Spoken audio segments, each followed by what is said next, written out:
kakulangan ng mental health professionals naman sa bansa dapat pa ring pagtuunan ng pansin ayon sa ilang eksperto. Para sa detalye ng balitang yan, kasama natin Idol Joanna De Vera.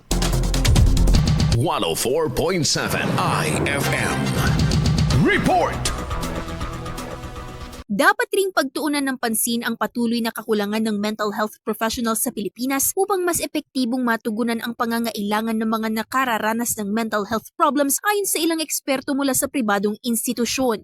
Unti-unti nang napag-uusapan ng tungkol sa mental health problems tulad ng anxiety at depression. Pero marami pa rin ang hindi bukas ang isipan dahil sa stigma ukol sa mga nakararanas nito. Isa rin sa pinag-uusapan sa pagsulong ng ganitong klase ng usapin ay ang kakulangan pa rin sa mga mental health professionals sa ating bansa. Ayon kay Dr. Norly Dumenden, founder at director ng Vaughn Psychological Institute, tinatayang wala pang 6,000 ang mga psychologists sa bansa at kulang din ang bilang ng mga psychiatrists upang matugunan ang lahat ng nangangailangan ng serbisyo para sa mental health problems sa bansa. So, kailangan nilang mas mag-create pa ng mas specific, punan yung mga pagkukulang. Kasi totoo nga na mayroon tayong Mental Health Act, mayroon tayong batas, pero kulang na kulang ang mga mental health professionals, Idol Joanna. Imaginin mo sa buong Pilipinas, mayroon lang tayong less than 6,000 na psychologist, less than 1,000 yata na psychiatrist. So, ang laki ng pagkukulang.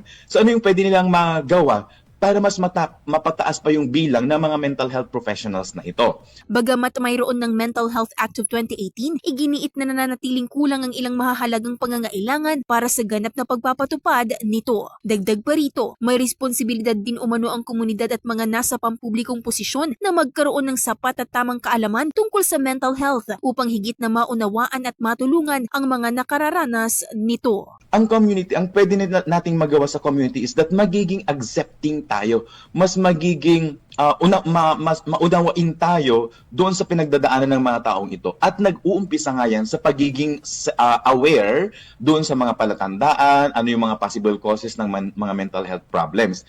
And kapag naging aware tayo dito, mas naging sensitive tayo dun sa mga nakikita natin. Tayo mismo nakikita natin yung mga palatandaan na kapag ang isang tao ay pwede nang nagdumaranas na ng mental health problems para maging responsive tayo. Kasama mula rito sa IFM Dagupan, ito si Idol Joanna De Vera, Tatak IFM. IFM News. IFM News. IFM News.